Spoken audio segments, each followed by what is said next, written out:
alkylates, it becomes methylmercury. Methylmercury then is available to bioaccumulate through the food chain. And so it winds up in plankton, which go into feeder fish, which go into bigger fish, which go into bigger fish. So because of that bioaccumulation, it's particularly the top predator fish, the higher up they are on the food chain, the higher the concentration of mercury that they have in their tissues. For that reason, the state of California has issued a fish consumption advisory for Clear Lake. They actually first discovered the mercury in the fish in Clear Lake in the 1970s when they were doing studies on DDT. And they sort of accidentally discovered, these fish have pretty high levels of mercury in them. And the advisory which I passed around is broken down by demographic because mercury is a neurotoxin. It's harmful to the brain, but it's particularly harmful to the developing brain. And so the advisory is meant to be particularly protective of children and of women of childbearing age. And that's why you see it broken down with the two columns and different recommendations for older women and men and children and younger women. The best way to avoid impacts associated with the Sulphur Bank mine site is by following the fish consumption advisory. The site itself poses, the only way you're going to be impacted by it is if you trespass, if you go through the fence line and go on the mine site. The site is still privately owned. It's held in a trust. The Bradley Mining Corporation was found liable for the contamination caused by the mine site and settled with the U.S. government Department of Justice in 2012. And so all of the lands that they previously held were transferred into a trust, which holds the land until it's been cleaned up. And then the idea is that the lands will be sold to offset some portion of the cleanup expense. Let's see here. Over the years, EPA has taken 8 major emergency actions to address the contamination from the site, and then a number of smaller actions. Those actions include cleanups on the Elam colony. Unfortunately, mine waste was hopefully less so today, too often was viewed as a convenient building material. When you're building a new roadway and you don't have enough aggregate for your roadbed, if there's a mine right there, boy, that looks convenient. And so a lot of waste was taken off of the Sulphur Bank Mercury mine site and used to build roads and home foundations. And in particular, that was done along Pomo Road, BIA 120, which the road here that runs out to the colony, and then on the roads around the Elam Indian colony. And then in places it was actually used to bring up the grade so that they'd have a flat foundation to build homes on. So EPA totally removed and replaced 6 or 7 homes. We also did refurbishment of 6 or 7 homes. We removed many thousands of cubic yards of contaminated soils off of the Elam colony and put them back onto the mine site. We did a similar but smaller action up the road here where, again, borrow material had been pulled from the Sulphur Bank site and used in the community. Let's see here. EPA's mission is always to address the greatest risk to human health and the environment first, and that's why our actions in the past have focused on those areas where people are in direct contact with contaminated material. We have also been going through the Superfund process. You'll hear me use Superfund and CERCLA interchangeably. CERCLA is the Comprehensive Environmental Remediation and Liability Act, and it created a program that's called Superfund.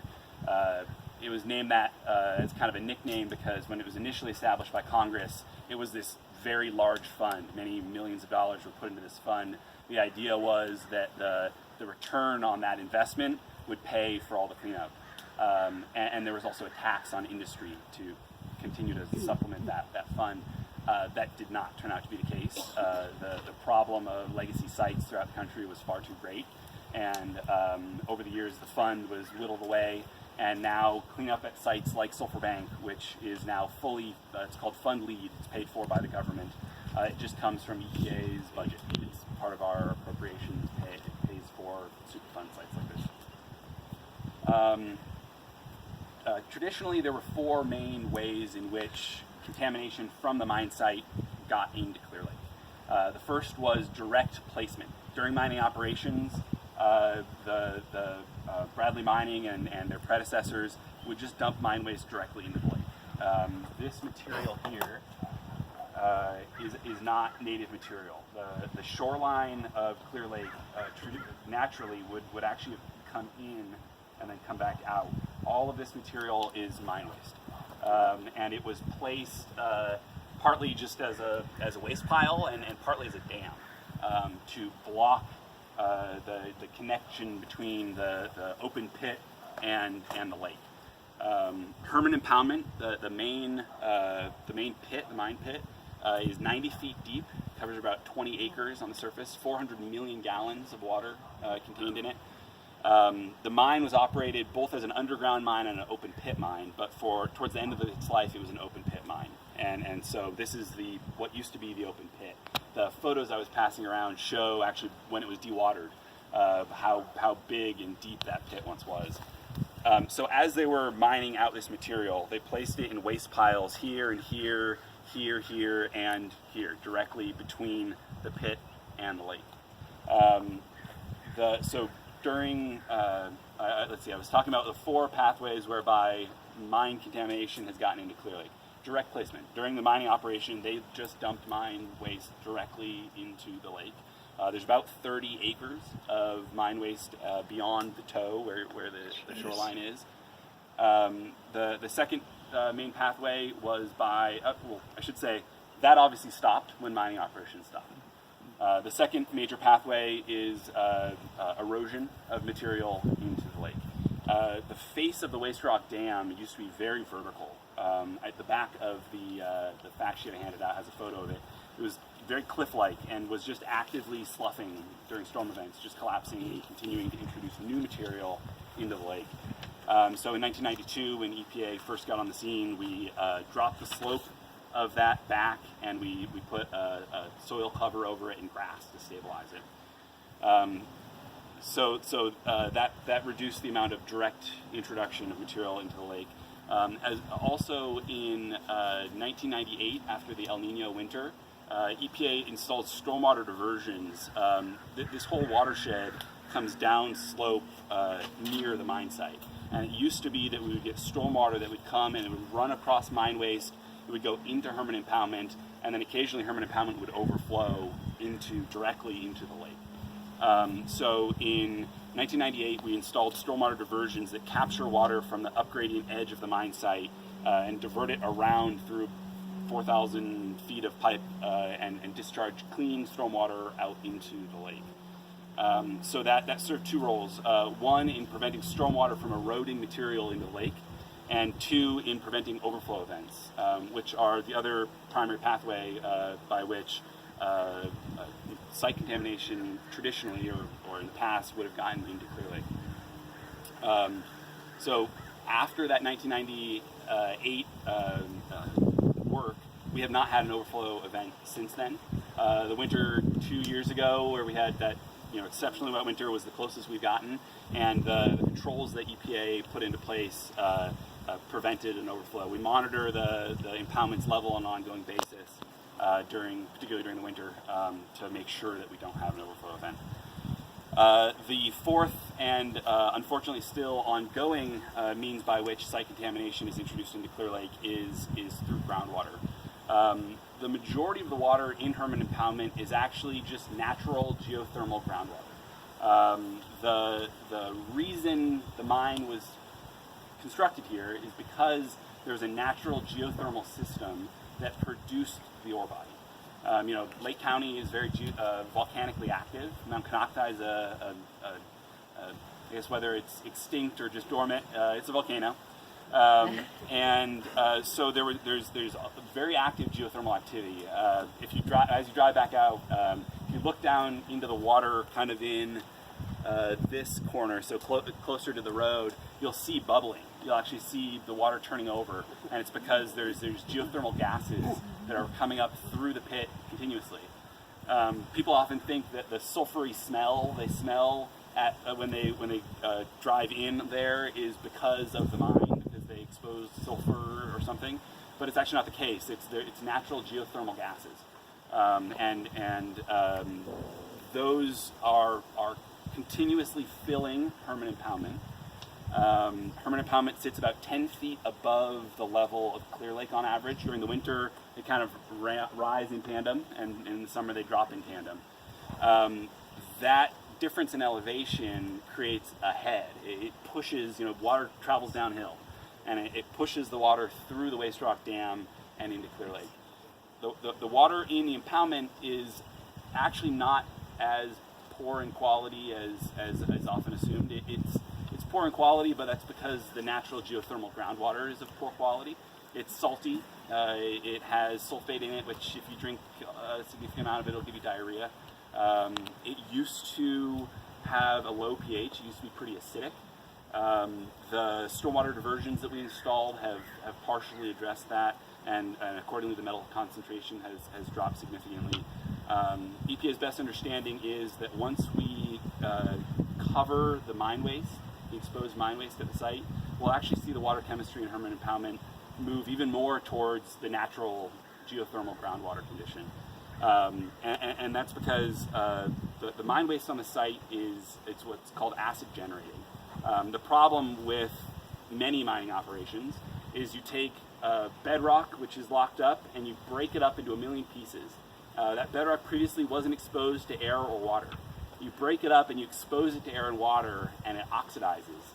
And for material like at Sulphur Bank and many other mine sites, that produces acidity. That acidity then enables the water to leach metals out of the rock. Those currently flow into the impoundment, and that degrades the water quality in the impoundment. Once that flow is ceased, the impoundment's water chemistry will look pretty much like background groundwater. Unfortunately, the water in the impoundment flows through the Waste Rock Dam. The Waste Rock Dam is constructed of that same acid-generating material. So as it flows through the Waste Rock Dam, it becomes acidic and it picks up metals. Those metals are then discharged into Clear Lake. As I mentioned, mercury binds to sediments, it binds to solids. It's not generally very available in the water column. So it tends to stay in the sediments here in front of the Waste Rock Dam, except that then there's this process of methylation where it winds up in the food chain.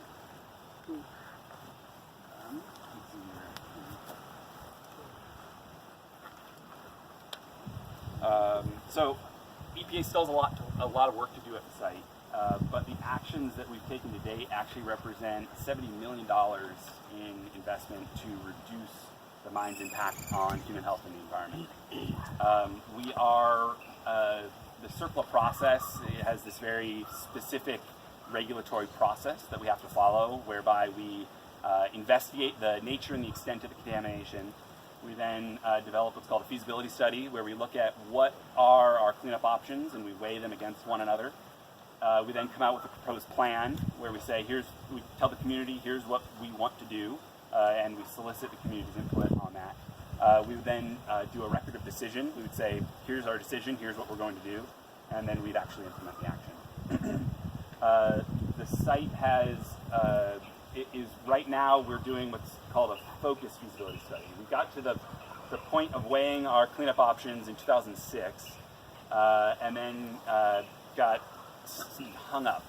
There were differing opinions between EPA and the state regarding the best way to handle the site.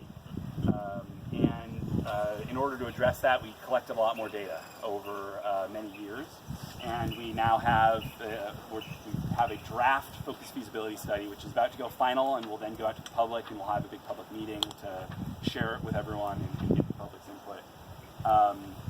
What that envisions for the site, as I've mentioned, is covering the mine waste at the site. We're going to consolidate the waste piles into as small an area as is reasonably practicable.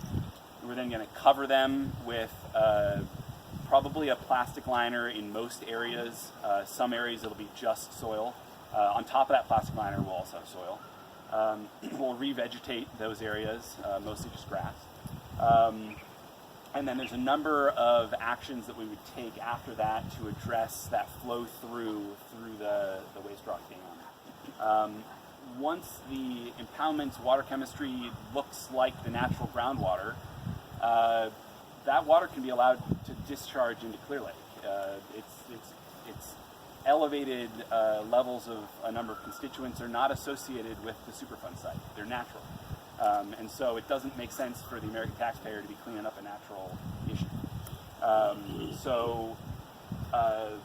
We envision either what's called a cutoff wall. We bury a wall very deep under the ground to halt that groundwater flow, and or excavation of a portion of the waste rock dam where the majority of that flow is taking place. And then we would backfill that with basically clean gravel, with clean material, so that it's no longer able to pick up contaminants as it flows through. A variety of other kind of facts about the site. I mentioned Herman Impoundment covers about 25 acres, 90 feet deep, 400 million gallons. It varies in color, as the neighbors here can tell you, from rust orange to vibrant tropical blue. Right now it's kind of in between, it's kind of greenish. That is controlled partially by the chemistry. Traditionally it had a lower pH than it has today, and so it was a little bit brighter blue because it didn't support any life. Today it's a little bit greener because the pH isn't quite as low as it used to be, and so it's got a little more algae and other life going on in it. During the winter it turns orange, in part because of iron, and in part just because the native soils around here are orange, and there's runoff that's entering the impoundment. Let's see here. I don't think I mentioned before, in total there's 2 to 2.5 million cubic yards of mine waste distributed across the mine site. The total mine site is about 200 acres. The disturbed area is about 160 acres. It's a big site. There's a lot of earth moving that'll be involved once it comes time to actually implement the remedial action.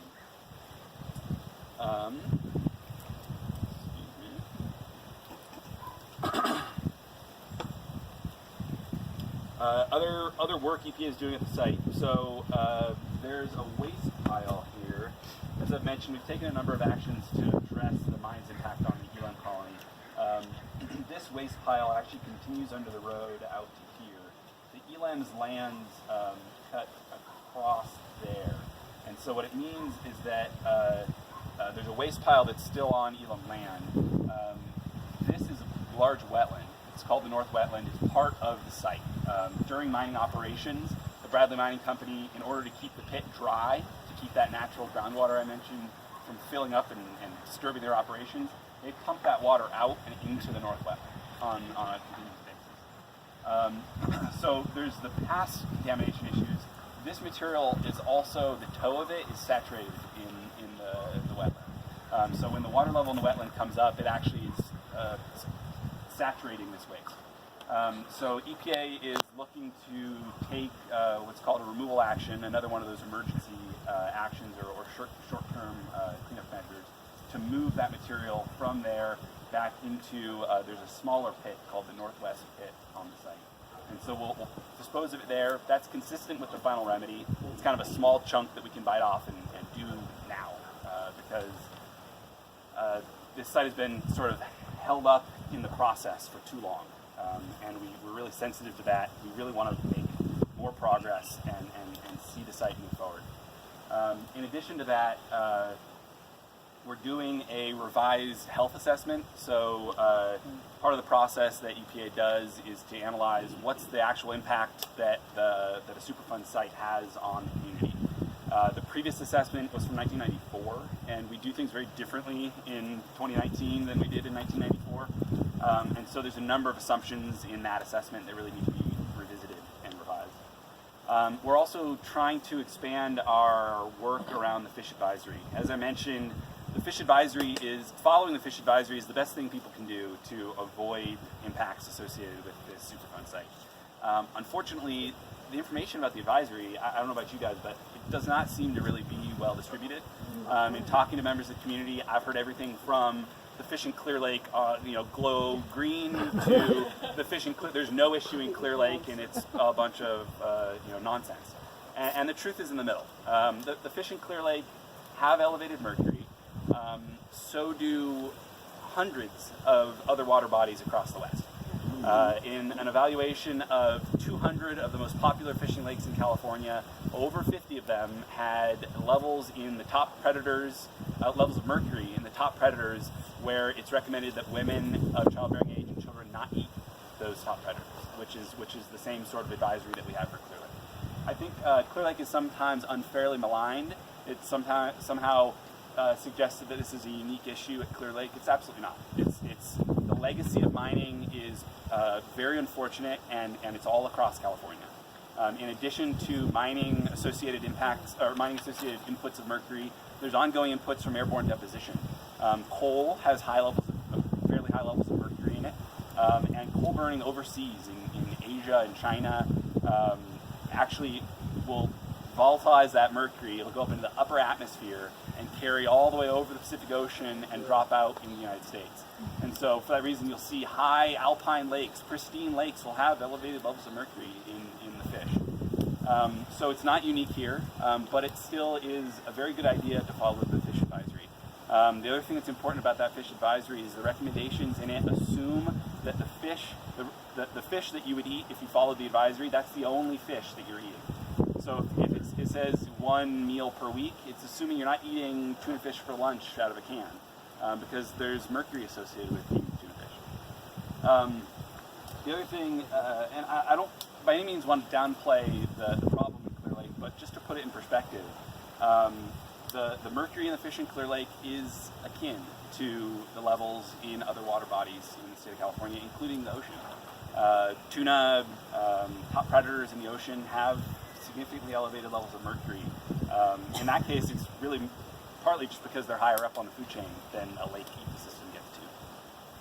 But the levels in ocean fish, the levels in the fish in Clear Lake, the levels in other water bodies in California are all, they vary.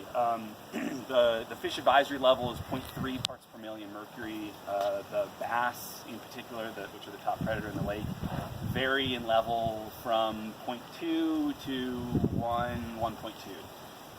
1 is quite high, and 0.5 is like what you see in a lot of fish in the ocean, a lot of predatory fish in the ocean.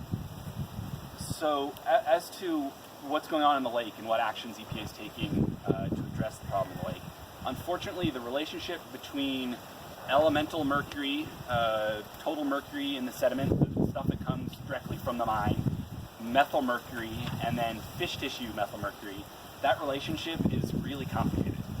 It's literally still, we're kind of on the cutting edge of science trying to investigate the problem here.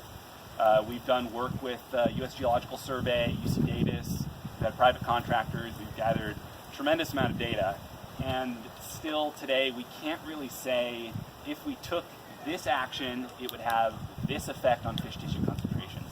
We really can't draw that straight line. And until we can, it's not really very responsible for us to go spend millions and millions of taxpayer dollars to try to address the problem. So the best advice we can give for now is follow the fish advisory. We're continuing to investigate the problem. We're setting up a new work actually with the U.S. Geological Survey that'll be a multi-year program to try to, that transformation of total mercury to methyl mercury is really complicated. And then once it's methyl mercury, how it winds up in the food chain and how it cycles around through the lake, it's complicated.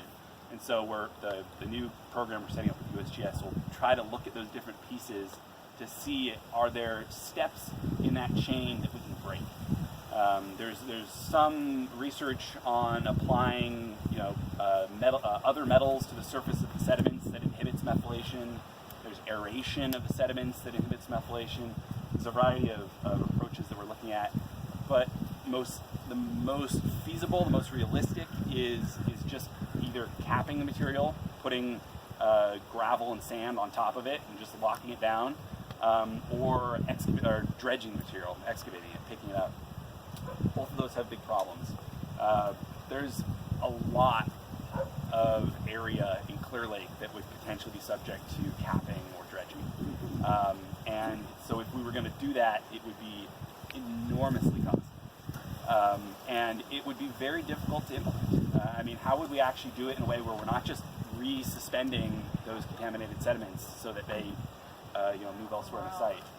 So starting in 2014 and then through 2016, we did what's called a pilot study, a small test case, where we constructed two caps. We built 2 quarter-acre caps, kind of right out front here, where we tried a couple different approaches to how could we lay down a cap, what would the effect of the cap be, would it affect the methylation rates, the amount of methyl mercury that's coming out of the sediments. And those, what we were able to find with that study was that yes, we can build a cap in Clear Lake. Yes, we. Cap? I'm sorry, CAP. CAP, yeah, excuse me. So it was a multi-layer cap. First, we put down like large gravel, and then sand, like and then another layer. Almost. What was that? Like a reverse filter. Like a reverse filter, okay. Yeah. And the idea is we would cap the most contaminated areas because I guess it was before I was talking to the whole group, we were having a small discussion about how Clear Lake actually has pretty strong currents. You get those strong winds blowing all the way down the full reach of the lake towards Sulpher Bank. And so there's strong winds across the surface, push the water across the surface, and then hits the shoreline and cuts back down underwater and goes back the other way. You can't have all the water just coming one way. It's got to go back. You don't have a buildup of water on one side. So there's pretty strong currents which carry sediment away from the mine site, up not only through the Oaks Arm but actually into the upper arm of Clear Lake as well. Determining what portion of the lake we would cap, how we would decide this area gets capped and that area doesn't, those sorts of things are all still very challenging questions which we have not yet been able to really answer. What would Thule's do as far as filtering? It's a good question. Wetlands in general are kind of a double-edged sword. They would stabilize the material, which is good, but wetlands also create the perfect environment for the microbes that facilitate the methylation of mercury. And so it's in the Bay Delta that the mercury that is throughout the San Francisco Bay is created in the Bay Delta. It's created in that wetland environment.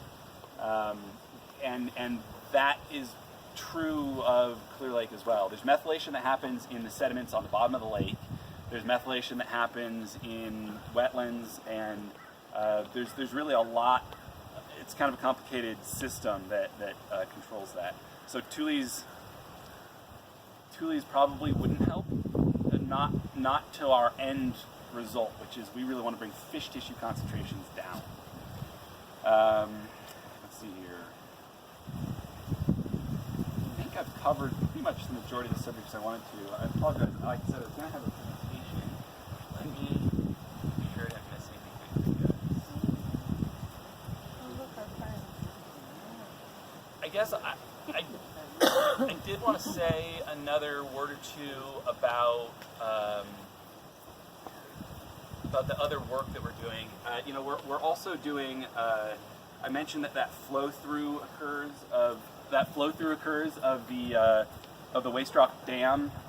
That's a pathway that we've done a number of studies on before, and what we've found varies from thousands of gallons per minute are flowing through that Waste Rock Dam to hundreds of gallons per minute are flowing through Waste Rock Dam. So we're doing additional study to make sure we understand that. If we want to build a cutoff wall or somehow interrupt that flow, we need to understand what's going on better. So that's another active area of study. And I guess with that, I would turn it over to the group for any questions you might have.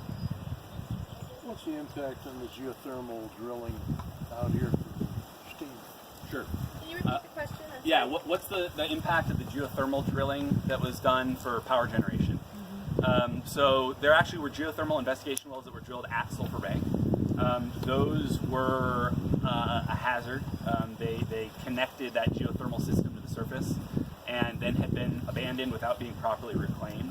So actually one of the smaller emergency actions EPA took was to reclaim those wells, to seal them so that they weren't providing a conduit for geothermal any greater than the natural system for geothermal gases and water to move through the different geologic layers. As far as the impact of the natural hydrogeothermal system, mercury would have naturally been in Clearlake. I mean, the cinnabar deposit that was at Sulphur Bank was not just unique to this one location. There's a number of other areas around the lake where there are or were cinnabar deposits. There's lakes, or there's mines throughout the Cache Creek watershed.